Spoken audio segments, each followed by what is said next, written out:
Hi, I'm Diana. 3 years after losing my mom to cancer, my world turned upside down. I was 16, clinging to the memories of my mom while watching my dad, Jack, fall for Regina, a bakery owner who seemed as sweet as her cupcakes.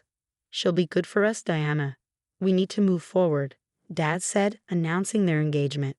I wanted to believe him, but something about Regina felt off. Your father tells me you love art. I'd love to see your work sometime, Regina said during our first dinner together. Her smile didn't reach her eyes. Then came Macy, Regina's daughter. Nice room. Guess we'll have to share since Mom wants me close to her, she said, dumping her designer bags on my floor like she owned the place. I found refuge at the Silver Lane Gallery after school, where I worked arranging displays. Your eye for detail is remarkable, my boss would say. At least someone appreciated my passion. Patsy, darling, could you help out at the bakery this weekend? Just a few hours, Regina asked one Friday. Those few hours turned into every weekend. Then after school too. No pay, just family duty. But I have my gallery job, I protested. Family comes first, sweetheart. Besides, your little art hobby can wait, Regina said.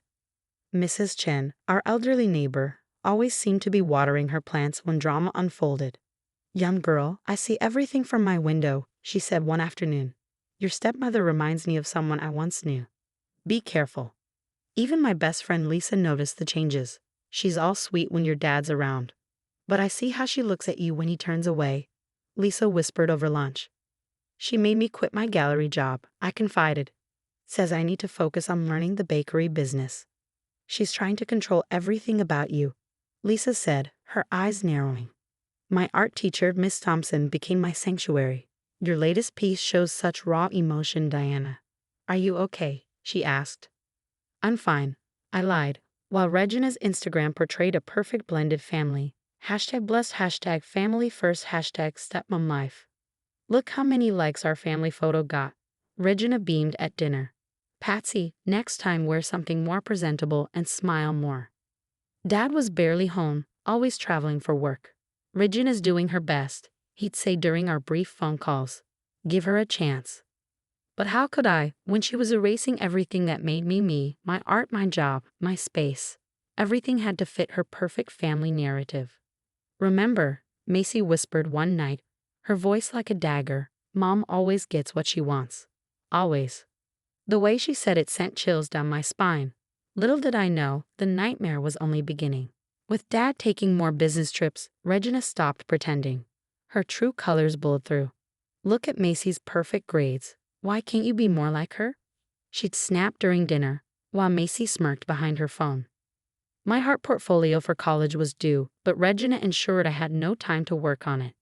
Art won't pay the bills, Patsy. Look at your father. He works in the real world. Then came her birthday. It was an obsession, a social media spectacle. I want you to bake my cake. It needs to look exactly like this. She shoved a magazine photo of an impossibly intricate 4-tier cake into my hands. But I've never made anything that elaborate, I said, my voice trembling. Are you saying you're not capable, after all the time you've spent in my bakery? Regina's eyes glinted with a dangerous malice I'd come to fear. Determined not to fail, I spent hours in the kitchen. The counters were a disaster, powdered sugar coated my hair, and the cake, it just wasn't working. By the time the 3rd tier collapsed, I felt like collapsing too. Regina stormed in, her heels clicking sharply on the tile. You stupid, worthless girl. You're ruining everything. Before I could respond, she grabbed the iron she'd been using for her party dress, still hot and glowing. Let me teach you what happens to failures in this house. The searing pain when she pressed it against my arm was unbearable. I screamed, begging her to stop, but her grip didn't loosen. Maybe this will help you remember to do things right, she hissed, pressing harder. What neither of us realized was that Macy stood in the doorway, phone in hand, recording the entire scene. I caught a glimpse of her sliding away silently as my vision blurred with tears. Later that night, I sat on the porch, tears streaming down my face as I clumsily tried to bandage the burns. Mrs. Chen appeared out of nowhere, her concerned face illuminated by the porch light. Come with me, child. I have burn cream, she said, her hands trembling as she treated my wounds. This cannot continue. A car pulled up just then. A man stepped out, tall and commanding, his face a sharper, older version of Macy's. "I'm Derek, Regina's ex-husband," he said. "I've been watching her.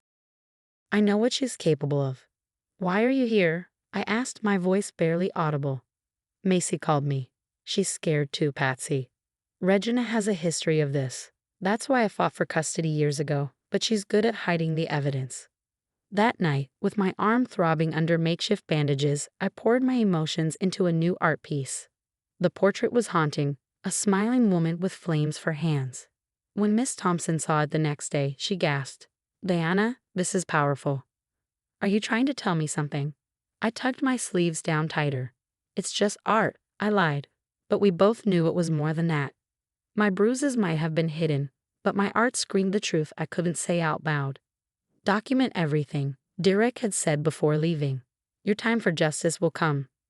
That night, as Regina posted pictures of her store-bought birthday cake on Instagram, #perfect birthday, #blessed mother, I stared at the cracks beginning to show in her perfect facade. The truth started leaking out during art class. My sleeve rode up as I reached for a brush, exposing the burn. "Oh my God, what happened to your arm?" Miss Thompson asked, grabbing my wrist gently. I had an accident with the stove," I stammered. "That's not a stove burn, Diana. I used to volunteer at a women's shelter. I know what I'm looking at." That same afternoon, Derek showed up at school. "Your dad needs to know the truth about Regina. Years ago, she lost custody of Macy after incidents. I have court documents to prove it." "Then why is Macy with her now?" I asked. "She manipulated the system. Promised Macy everything she wanted. But it's all falling apart." At the bakery, things were unraveling.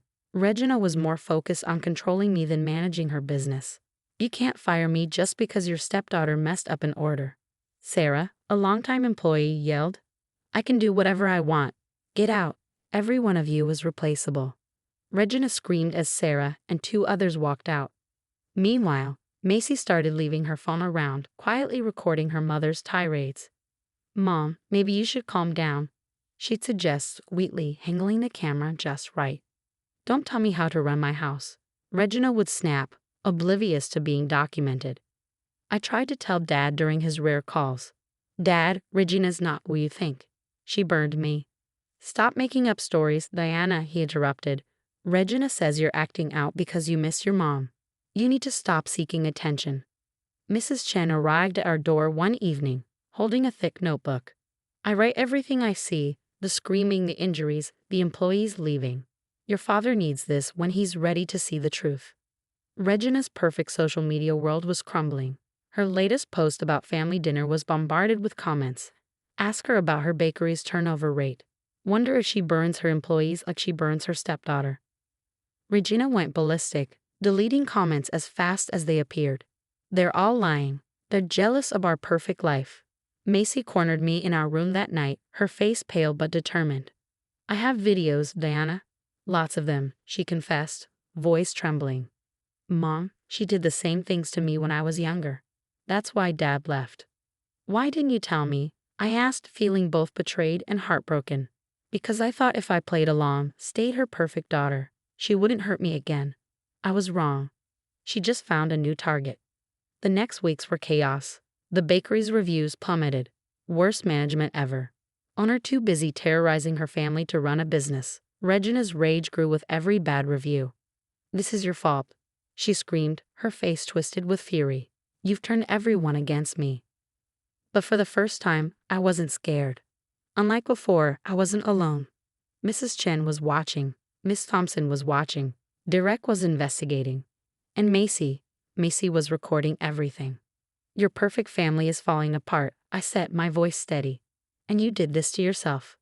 The look in her eyes told me I'd pay for that comment, but this time I was ready. We all were. Everything unraveled faster than one of Regina's overpriced cakes. Dad called in a panic after receiving an anonymous video compilation. "Is this real, Patsy? Why didn't you tell me?" "I tried, Dad, but she always convinced you I was lying." The health department raided the bakery after anonymous tips. They found expired ingredients, rat droppings, and falsified inspection documents. Regina's Instagram perfect life imploded as #ReginaTheAbuser trended. Her followers watched her meltdown in real time. "You ungrateful brats. I gave you everything," she screamed in one video. "You gave us trauma," Macy replied calmly. Dad filed for divorce the same day. Regina was arrested for child abuse. The evidence was overwhelming. Mrs. Chen's meticulous diary, teacher testimonies, medical records of my burns, and Macy's videos. 5 years flew by. I graduated from art school with honors, and the opening night of my gallery, Phoenix Rising, Art of Survival, drew hundreds of people. Meanwhile, Regina worked the register at a gas station, her designer clothes replaced by a polyester uniform. Her bakery was gone, replaced by a thriving cooperative owned by her former employees. "Your work is changing lives," a young girl told me at the gallery. It helped me speak up about my own abuse. In that moment, I knew everything I endured had a purpose. My art had become a voice for those still trapped in silence. Last I heard, Regina tried opening a home bakery, but her reputation followed her. No one wanted cakes from the woman whose abuse went viral. I looked around at my success, the gallery, my healing, my chosen family, and realized Regina had given me one thing: the fuel to rise above her flames. And Regina, she's exactly where she deserves to be, alone, watching through a gas station window as her victims thrive without her. But here's the lingering question: is forgiveness truly necessary for healing? I refused to forgive Regina. Even as she lost everything, I succeeded, healed, and built a beautiful life. Forgiveness wasn't part of my journey, and yet, I found peace.